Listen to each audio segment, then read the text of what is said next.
సాయంత్రం వచ్చేటప్పుడు ఆలస్యం అవుతుంది.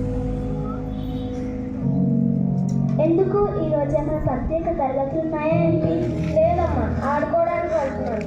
ఆటలు వేరే కానీ త్వరగా నాన్నగారికి సాయం చేస్తూ కానీ. అమ్మా, నాకు ఆటలు అంటే ఇష్టం అమ్మా, ప్లీజ్ అమ్మా. వెళ్ళకి ఆటలు అంటే ఇష్టం అంటున్నాడు కదా, సరే వెళ్ళు.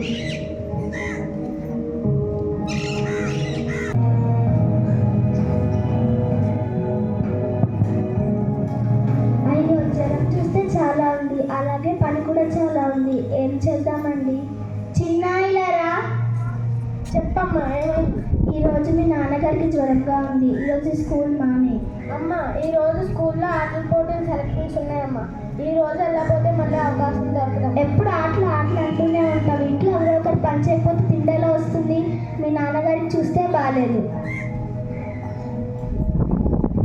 పోలీనే వెళ్ళని సెలక్షన్స్ అని అంటున్నాడు కదా, ఈరోజు ఏదో ఒకటి చేసుకుంటుంది. సరే వెళ్ళు.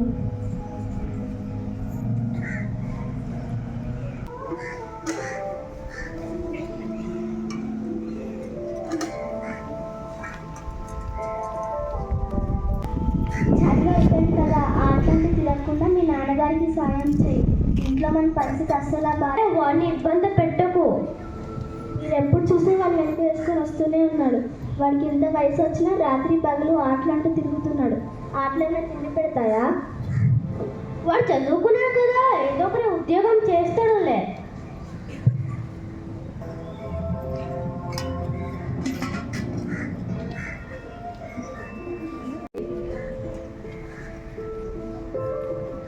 Introduce yourself.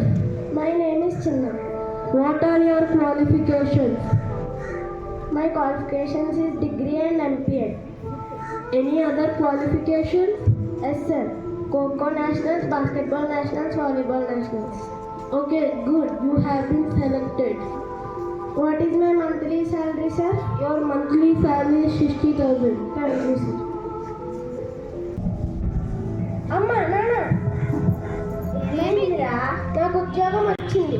నెలకి జీతం ఎంతో తెలుసా? 60,000. నిజమా? చాలా సంతోషం బాబు. నేను అప్పుడు ఆడిన ఆటల వల్ల నాకు ఈరోజు ఉద్యోగం వచ్చిందమ్మా. నేను అసలు నమ్మలేకపోతున్నాను. ఆటలంటే ఏంటో అనుకున్నాను, కానీ ఈ ఆటలే నీకు ఒక మంచి జీవితాన్ని ఇచ్చాయి. చాలా సంతోషం. చదువుతో పాటు ఆటలు కూడా ఉంటే నిజ జీవితంలో ఉన్నతమైన పొజిషన్కి వెళ్తారు. హ్యాపీ.